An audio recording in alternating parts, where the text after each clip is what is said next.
Welcome back to the Own It Show. I'm Heather Lee Chapman, your holistic coach and host, and I am here with the incredible Michelle Shepard, and we are talking about health tips for women to be confident in their own skin. Michelle is a dietitian and the founder of West Coast Nutrition. She is helping women over 35 go beyond the basics of calorie counting and the diets of our youth, which for me was starving. Same, same. Yeah. And we were here to help you feel good about your body and feel confident in your skin. So thank you so much for being on the show today, Michelle. Please tell us more about yourself. Yeah, so as you said, I'm an RD by training, but I have a private practice. So I love working with humans. And as much as I'm not a counselor, to be clear, I have a bunch of clients who describe me as like their food therapist. So we really dive into, of course, what to eat because bodies are super confusing. I'm 41. And so if you're at that stage, it's a lot. And also the how to eat it when you're building a business and life is full and everyone needs something from you is really tough. And especially most women come with complicated paths around food and diet. And so that what to eat and how to do it in a way that is actually fun and sustainable and full of ease is kind of where I come in. And we do that both through one-on-one coaching programs. So primarily really high touch. So we all need some support at this stage. So we do, yes, virtual sessions, but lots of messaging, lots of accountability, lots of adjustments in between. So you're not just like spinning your wheels on your own. And then we also have a signature program for women over 35. So Thrive After 35 is designed to help women who are ready to feel good in their skin, figure out food, fitness, and just understand what's going on in the perimenopause. So they just have the tools to get after it and get back to what matters, right? Which is not obsessing about food.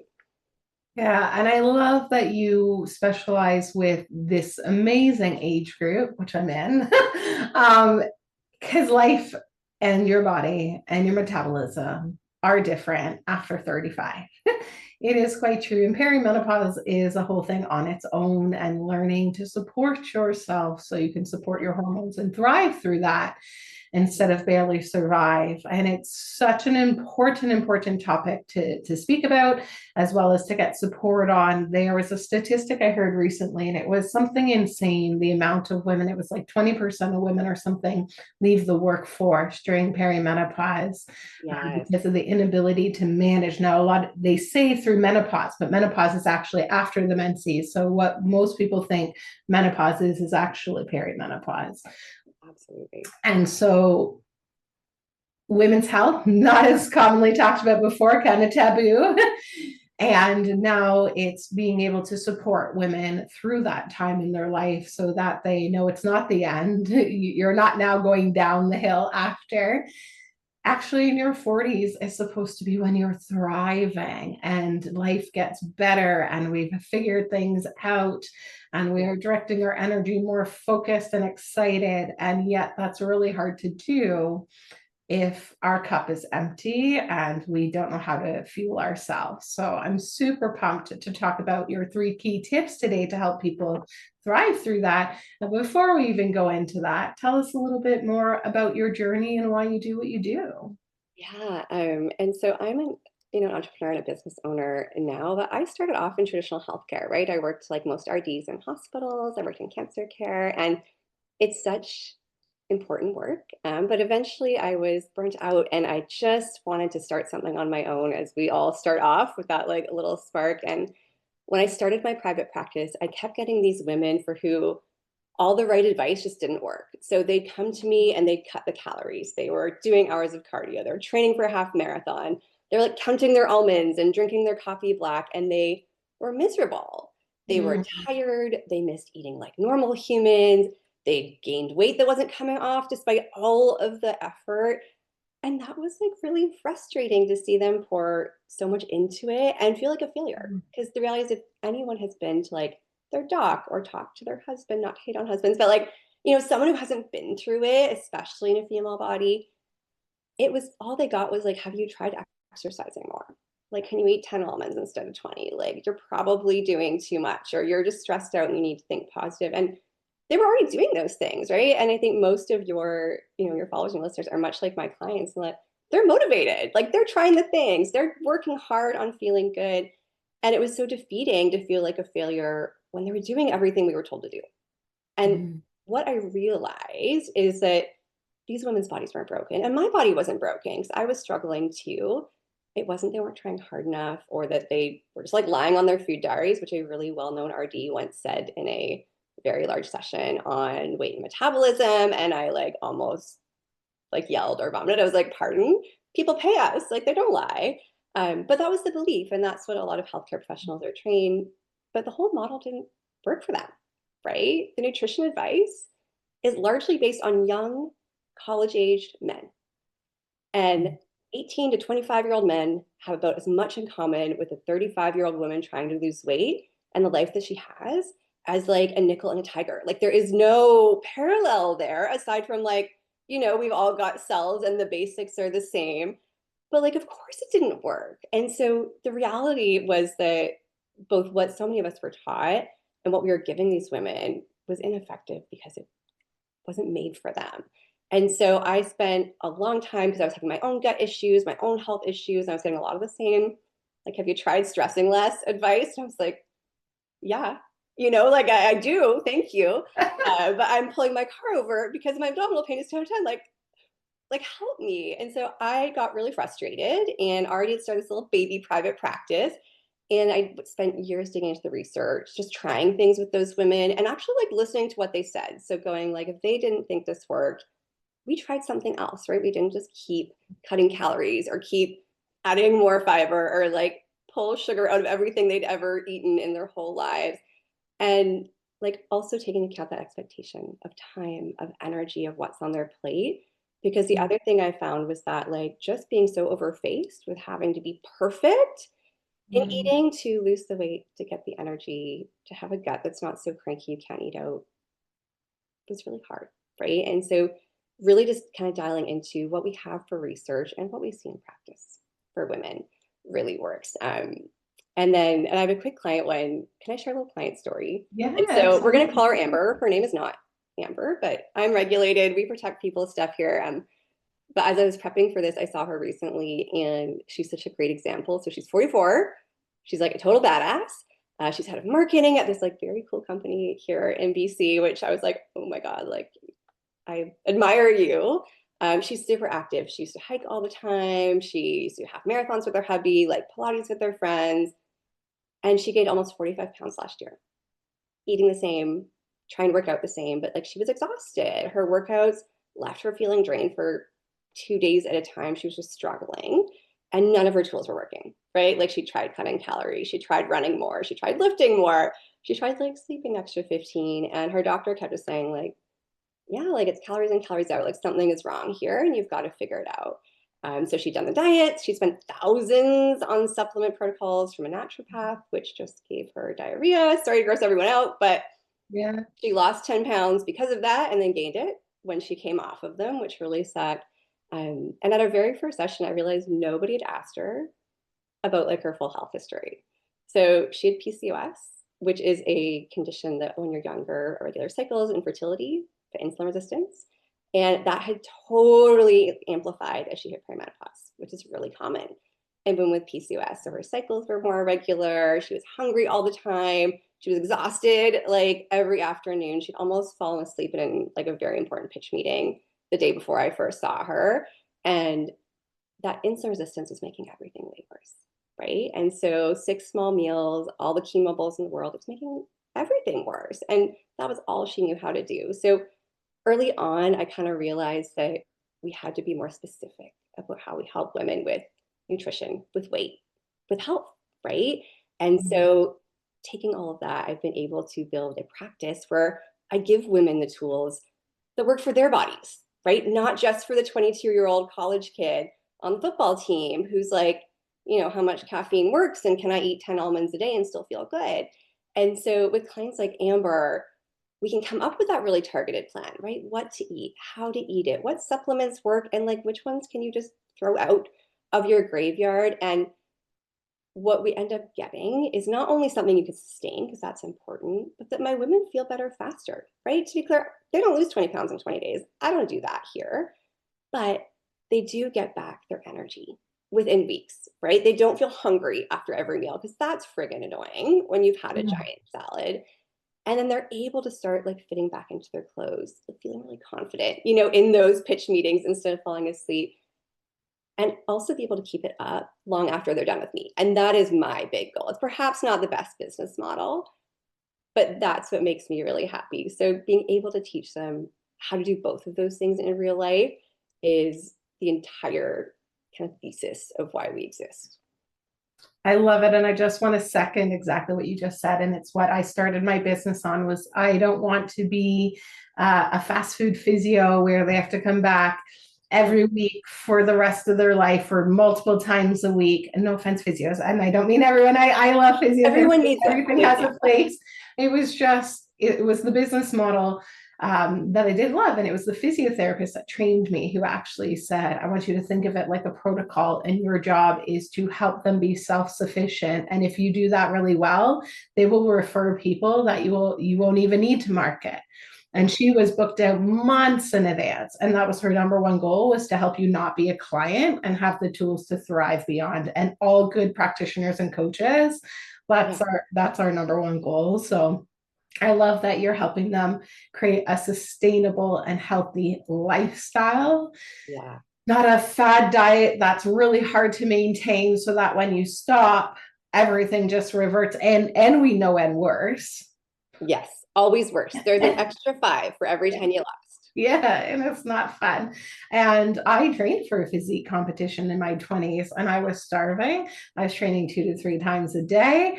I was counting my cashews. I was like, and living on liters of coffee, which was not sustainable, not healthy, had me in constant burnout mode. And it was one of the reasons I decided to go to nutrition school to help heal myself, because those kind of things actually left me less healthy in the long run.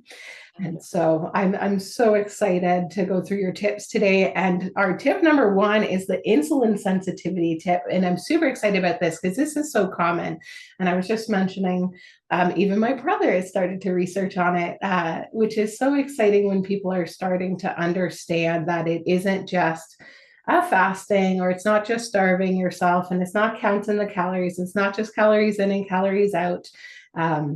There's so much more. And when we can look at ourselves holistically and take that full picture approach, that's when we can have everlasting change.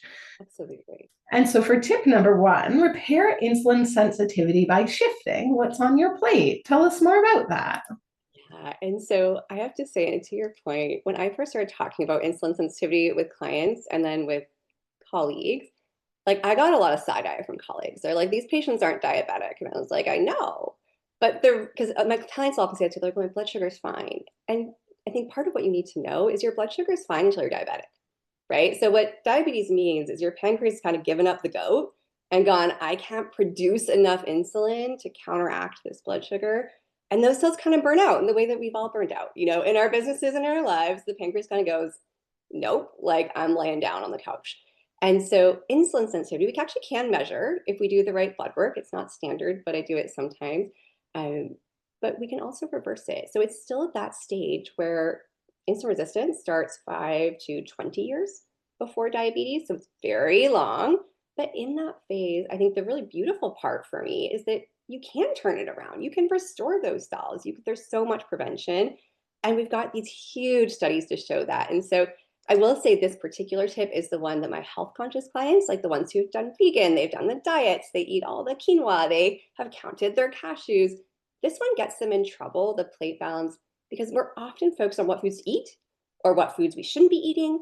And we forget that the way we put them together and then how much of each one is actually way more important than whether you're doing like white rice or brown rice, right? Those things they're not unimportant, but this matters more. And it's the part that isn't sexy. And so we don't sell it, online. And so if insulin resistance or insulin sensitivity feels like very sciencey, or you're not totally sure what we mean by it, I always want you to think about like your body cells, your muscle cells, your immune cells, your heart cells, your fat cells as like houses in like a nice dense neighborhood, right? So you've got this long street lined with them. And insulin is a multitasker, but one of its jobs is to open the door to those houses to let food in. So kind of like, it's like a DoorDash guy with the key to your house. And so you've got some food in your house, and sometimes you need extra food from outside. And so when those cells need fuel, right, they need fuel for your energy, to work, to move your muscles, for your brain, they are going to either use a bit of what they have, or they're going to kind of call the delivery guy and go, bring me some food. And that's what hunger hormones are, right? They're sending the signal that like, we need that sugar to come inside the door. And so when everything's working, if you're that 22-year-old college guy, you get hungry, you eat a giant bowl of mac and cheese, and insulin goes in, that key works great, the door opens, food goes, boom, you're done. One of the things that happens in aging in general, but a little worse for women because estrogen does this in the early stages of perimenopause, is we become a bit more insulin resistant. And all that means is, so you call that delivery driver and he brings that glucose and tries to put it in the cell, but that key goes in and it's wonky, right? So the food can't get in fast enough. So your healthy cells are still on the inside going like, dude, I'm hungry, like let it in. And so they're releasing more hunger hormones.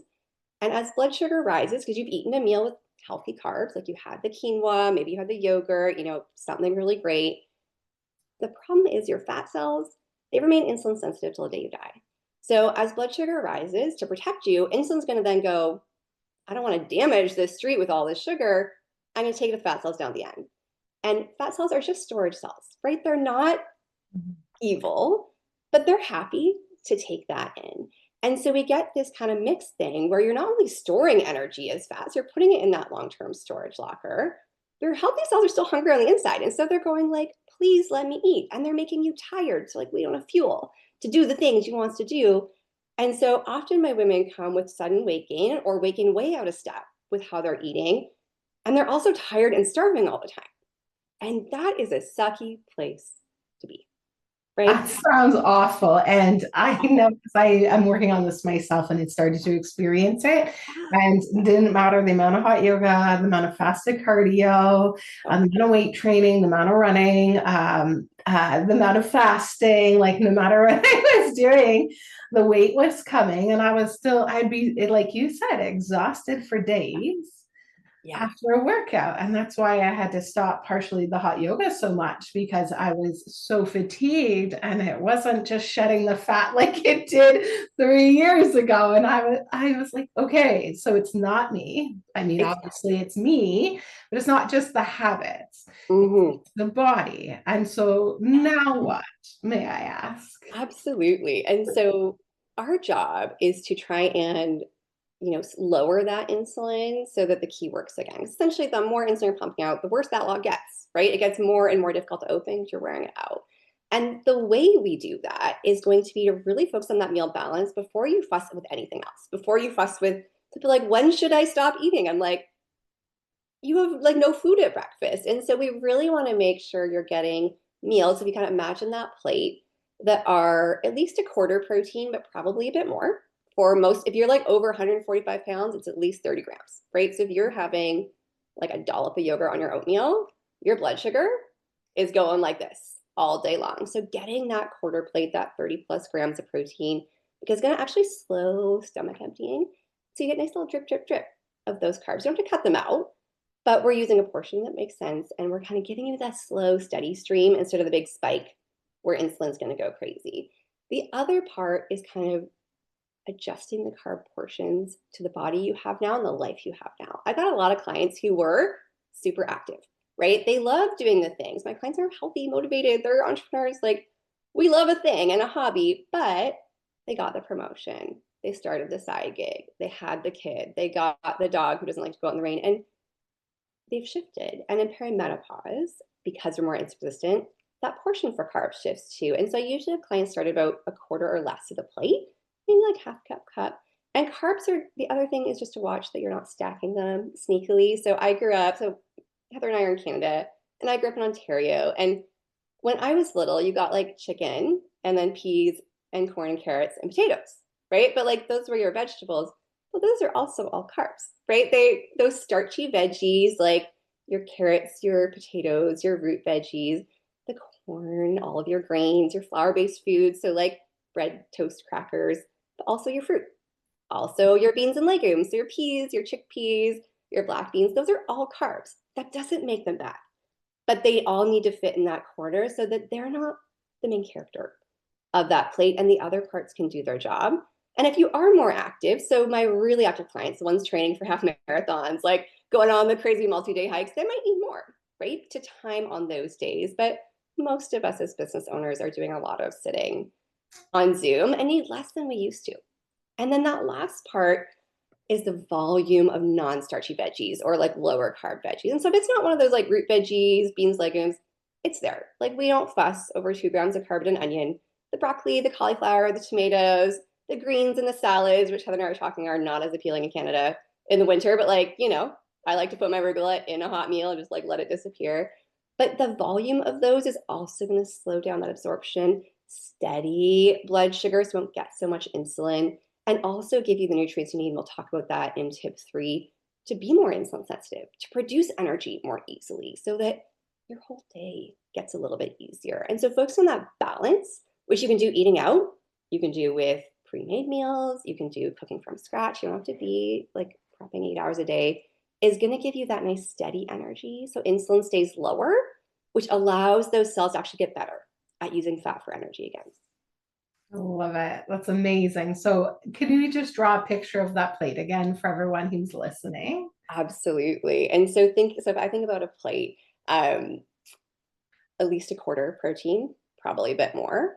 And then a quarter or less is going to be those carbs, healthy carbs, unhealthy carbs, but all in there. And then that full half, probably 2+ cups of those lower carb or non-starchy veggies, the bright, colorful, crunchy stuff to give you that restoration. Yeah, and I just want to like double down on when she was mentioning the different types of carbs and veggies. We have the 2 categories. So you have the carrots, the root vegetables, the things that are a lot higher in sugar, and then you have the microgreens and the sprouts where you could eat so much of that and lose weight, right? Like that's just gonna help. So being mindful of those categories of vegetables. And so I love to buy this spring mix that has microgreens in it. And Yeah. then we grow our own sprouts from home. So we just buy Oh, the seeds, and within like 3 days, we have a whole jar of fresh sprouts. So you just put them in with water, let that soak for a couple days, and then you rinse them every day for a few days. And then we have a whole container, and we can stack them too. So you could have all different types of microgreens. Uh, or sprouts. And then there's other ways where you could take those, plant them, like plant and actually get the microgreens.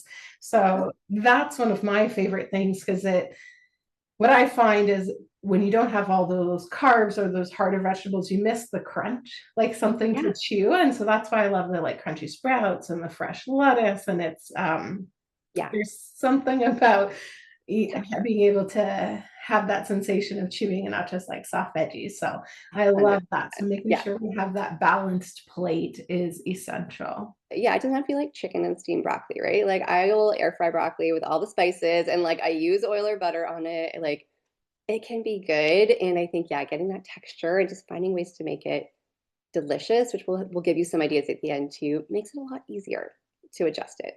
Yeah, so guys, especially for I say guys, ladies, my people listening, my humans, this is probably the number one thing if you're in your 30s or over 35 that is actually causing the weight gain and the exhaustion. So you might want to go back and listen to that again.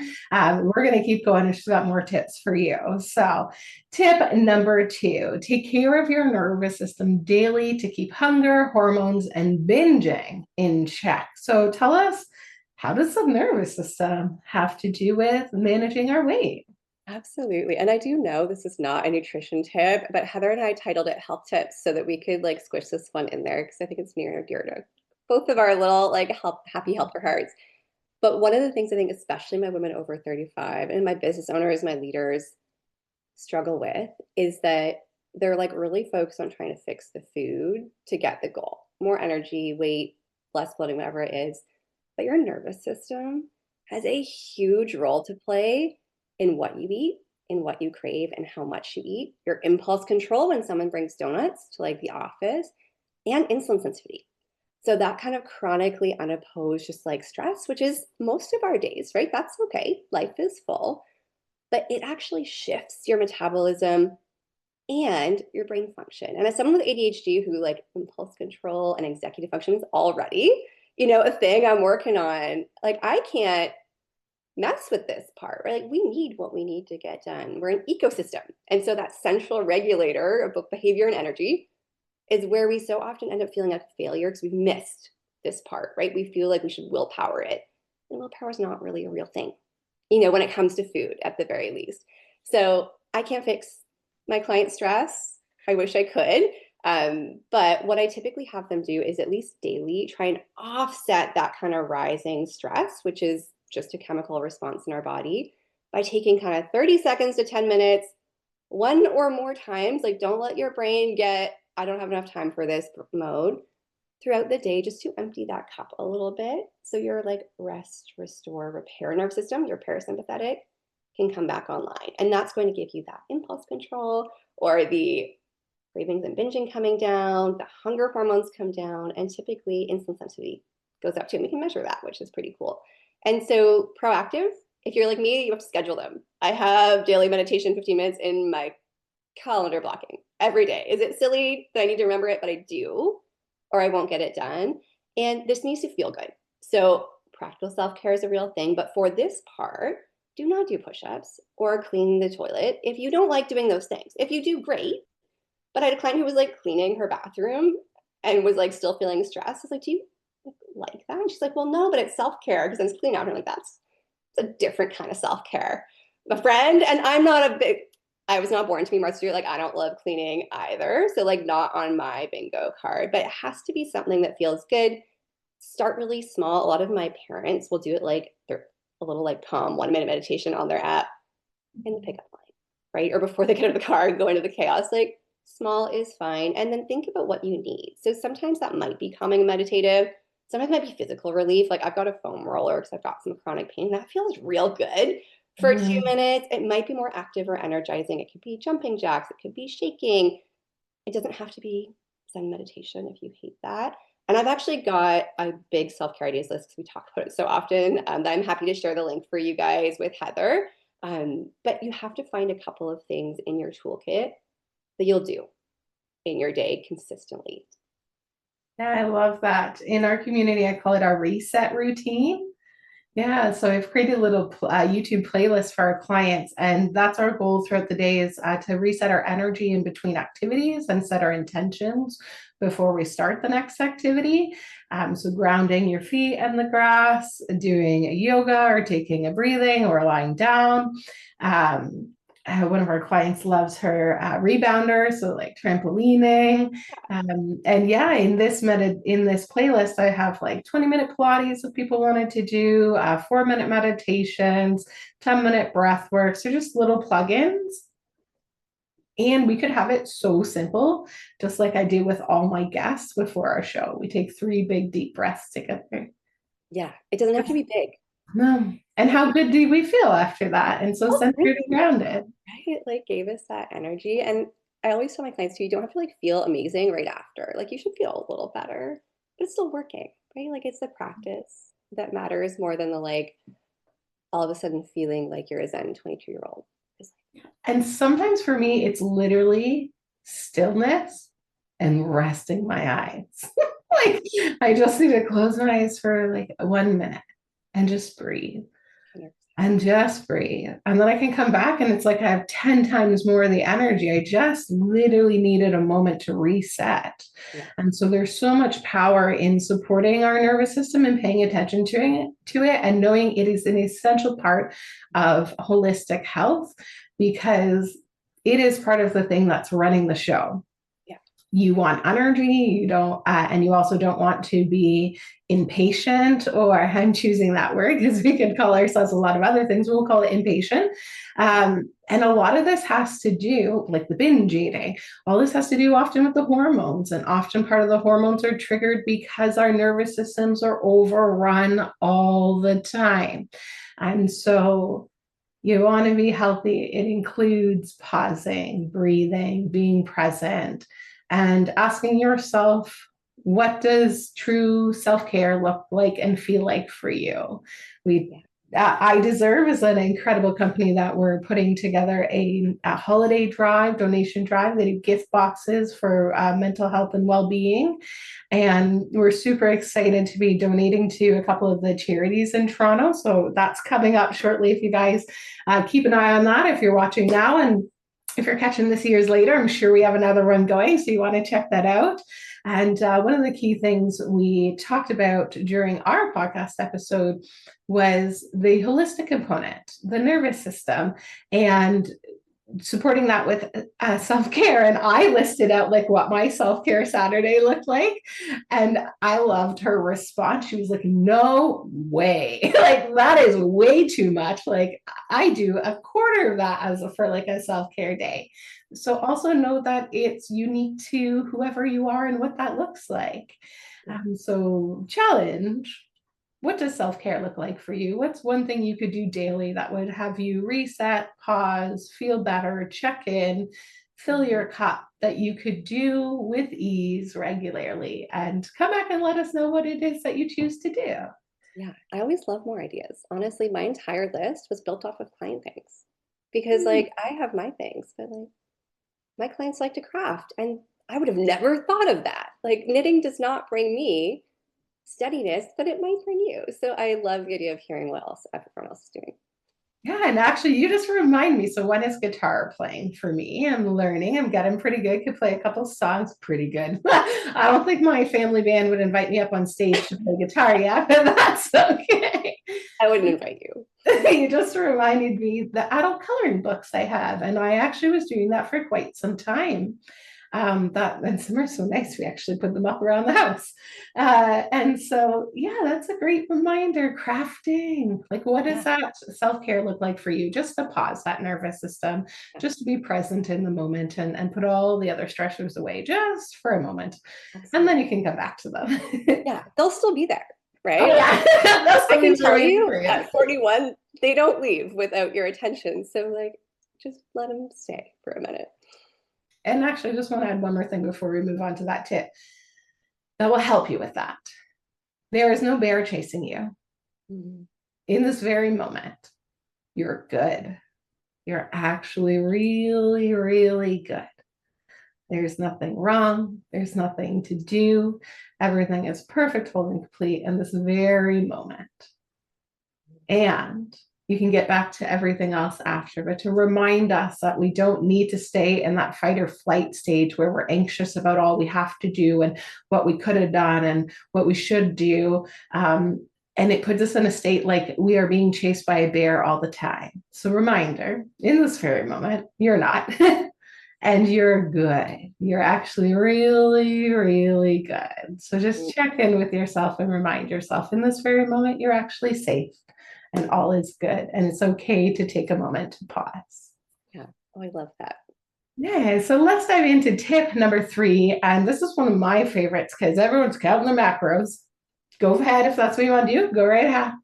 But this tip is essential. So get more right micronutrients your body needs to boost energy and fuel your metabolism. So those who are listening who are like, what are micronutrients? Could we start there? Absolutely, because macros get a lot of attention, and macros are like your carbs, your protein, your fats, and then calories is like how much they cost. But micronutrients are kind of like the ugly stepsister. I always feel like there's so little real attention paid to getting enough, especially from food. And so macro just means you need a lot of them. So in the scheme of how much goes in our body, there's measurable amounts. And micro means you need teeny tiny amounts, but you could not live without them generally, or you will not live long or well. Vitamins and minerals are those ones you could not live without. They are the nails in the house made of boards. You can have all the boards in the world, but that's not going to stand up when it gets windy if you don't have them. I don't do construction. Don't dig too far into that analogy. Can't even hammer a nail. So, bear with me. But if we don't have them and if we don't have enough of them, not only do we not build the house, we don't do all the things you want in the house, because most of the suggestions for vitamins and minerals, how much we need, is built on survival, right?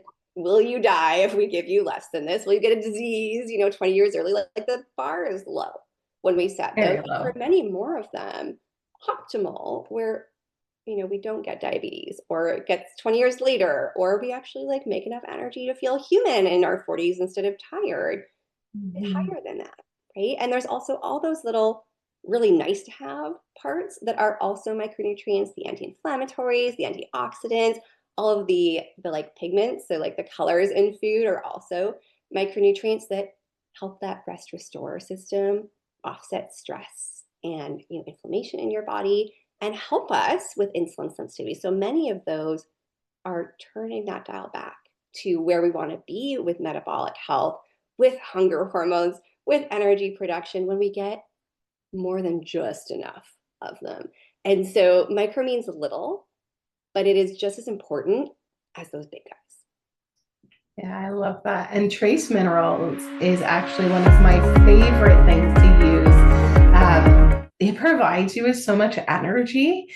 So I use the H3 water. It's a water bottle that Mm, pumps more hydrogen into the water bottle. So in the morning, I fill that up and then I have my electrolytes. Sometimes I switch it up. So I always like to switch up supplements, electrolytes or amino acids and or both, and trace minerals. And so I pop that into the H3 water, which is supposed to help it absorb better. And sometimes that alone can feel like having a coffee. And it's almost even better because it's hydrating and energizing.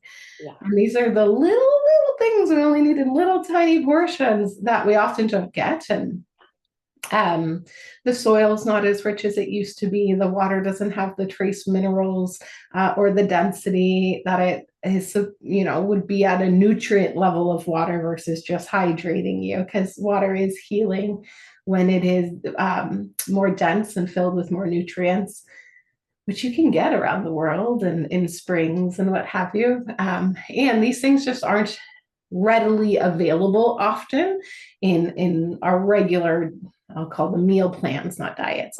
So making sure that we are getting those things in, and that's why I like to eat things like micro sprouts and grow my own sprouts, because this is where we get all those amazing little nutrients that we need that often we miss because we're only focused on those macros. And like you said, all of it comes back to supporting that nervous system and supporting that insulin sensitivity so that we can have better energy, better moods, better digestion, better healthy weights, and without the crazy yo yo dieting, unsustainable. And I just want to say to you, like, if it takes you a year to 2 years to hit that goal and Mhm. it stays, isn't it worth it? Yeah. Versus going on some kind of fad diet or something that, even I know right now the biggest thing for weight loss for a lot of people is the injections. I don't think I know what they're called, but we'll call it medical weight loss. And I know for some people they're all in, and I'm excited about it. They're also just talking about the research right now. What happens when you stop using it?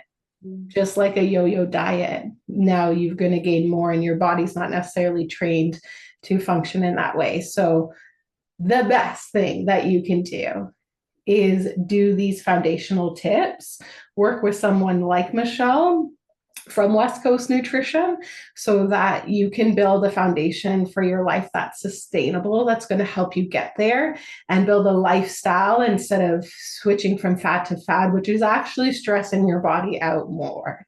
Yeah. So And your brain, honestly, it's a lot of work. yeah, and your brain, and it's a lot of work. And so let's choose things that are going to last for the long term. Now you're sitting there going, okay, well, what can I do right now? Michelle has an incredible gift for you that you can download. Michelle, tell us all about it. So I actually, for this podcast, kind of went into my archives and went like, none of this was exactly what I wanted to give you, because the goal is that you can kind of just get started, right? Some of you might need to work with someone like me, and some of you might just need guidance and like ideas, and that's awesome. That's why I'm here. And so what I actually put together is thinking about that both 1 and 3 on our list there. So the balanced meals and the micronutrients part. So much of that should come from food, is a like whole guide on kind of crash proof balanced meals, specifically for those of us in the 35 plus range, so that your energy is steadier. If weight loss is a goal, or just like maintaining how you are is a goal, you can do that without being hungry all the time. And so I've kind of given you my formula for like what meals should look like with some specifics in there, and then meal ideas for breakfast, lunch, dinner. So you can actually just go start, right? Like pick a couple and throw them in your plan and feel better next week, as opposed to 6 weeks from now, which is always the goal, right? We stepwise that part. So that entire guide, all the recipes, all the formulas, so you can like adjust your own meals, are going to be at the link that Heather will share with you, so you can have those meals and get started. Yeah, and you can grab that link below right now. So you're going to go to westcoastnutrition.myflowdesk.com/own it empire. And we've got that link below. So you just go ahead, you click it. Let's get started now with simple, sustainable changes that will help you bring that energy back, keep you with healthy weight, and do something that can support yourself and is truly an act of self-care, I believe. And so thank you so much for making this gift just for our audience. You guys, Michelle and I chatted and thought about what would be best and quick and easy to get you that win right away.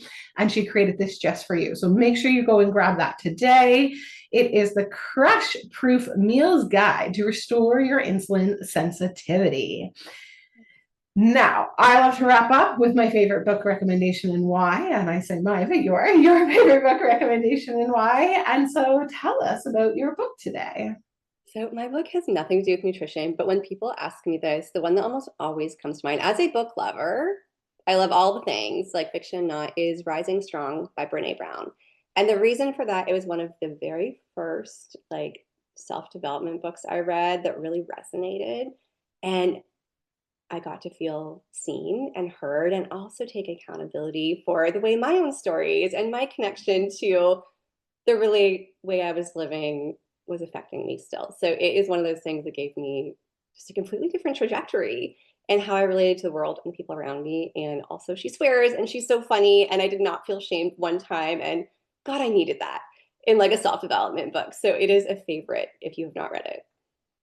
I think that's one of my favorite things about her, right? The old bro marketing coaching method was like to shame you, make you feel bad and wrong. That would make you make changes. That can just cause people to go off the deep end in the opposite direction. And so I love that you're sharing this book because I do love Brene Brown. I have not read Rising Strong yet, so it is going into my list. I have read others of hers and her TED Talk and Atlas of the Heart, which is a special she actually did on Bell TV, which was so good if you guys haven't seen that. And I'm super excited to dive into Brene Brown's Rising Strong. So maybe you guys want to check that out, add that to your book list.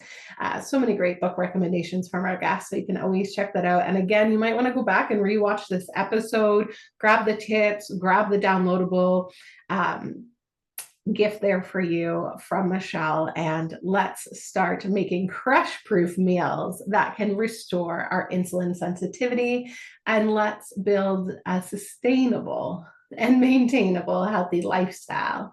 Thank you so much for being on the show today, Michelle. Is there anything else you'd like to add for our audience? The only thing I will remind you of is your body is not broken and you deserve to feel good. That is my like very last word. And thank you for having me here, Heather. Oh, my pleasure. So, from Michelle Shepard, owner and founder of West Coast Nutrition, your body is not broken and you deserve to feel good. So, thank you so much for being on the show today, Michelle. Thank you. You're welcome. And remember, everybody, stay happy, healthy, wealthy, expect magic and miracles. And what is the best that can happen? We'll see you on the next episode. Thank you.